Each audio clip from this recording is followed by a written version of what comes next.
กระทรวงอุตสาหกรรมและการค้าได้จัดพิธีประดับเปลี่ยนการละนึก 70 ปี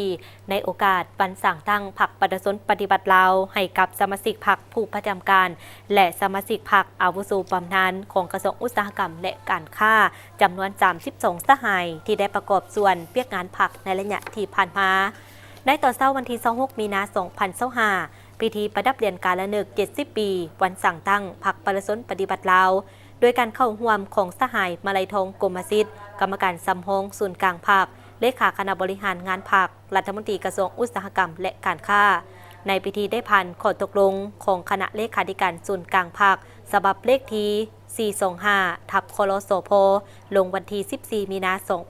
2025ว่าด้วยการประดับเปลี่ยนการละนึก 70 ปีเนื่องในโอกาสวันสร้างตั้งพรรคประชาชนปฏิบัติลาวให้สมาชิกพรรคประจำการและบำนาญของกระทรวงอุตสาหกรรมและการค้าจำนวน 32 สหายหญิง 5 สหายในนั้นสมาชิกพรรคผู้ที่ยังประจำการ 11 สหายหญิง 1 สหายสมาชิกพรรคอาวุโสบำนาญ 21 สหายหญิง 4 สหาย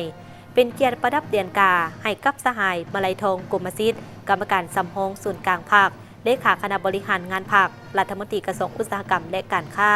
โดยแม่นสหายนางจันทร์สุขแสงพระจันทร์ฮงเลขาคณะพรรคกระทรวงต่างหน้าคณะพรรคคันเทิงเป็นผู้ขึ้นประดับ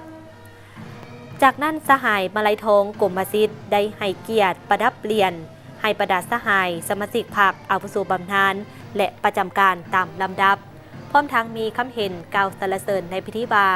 เรียนกา 70 ปีวันสั่งตั้งพรรคประชาชนปฏิบัติลาวเป็นเรียนกาเกียรติคุณอันสูงส่งของพรรคประชาชนปฏิบัติลาวที่ได้มอบให้แก่บรรดาสหายสมาชิกพรรคที่ยังประจำการและสมาชิกพรรคอาวุโสบำนาญผู้ที่มีผลงานอันในหลวงได้ประกอบส่วนอุทิศเลือดเนื้อเหงื่อแห้งและสติปัญญาเข้าในภารกิจของพรรคการปฏิบัติและประเทศชาติในสมัยต่อสู้กู้ชาติต้านจักรพรรดิลาเมืองขึ้นผู้หุกหานเพื่อปลดปล่อยประเทศชาติกอบกู้เอาความเป็นเอกราชและอิสรภาพมาให้ประชาชนลาวปรรณเผ่า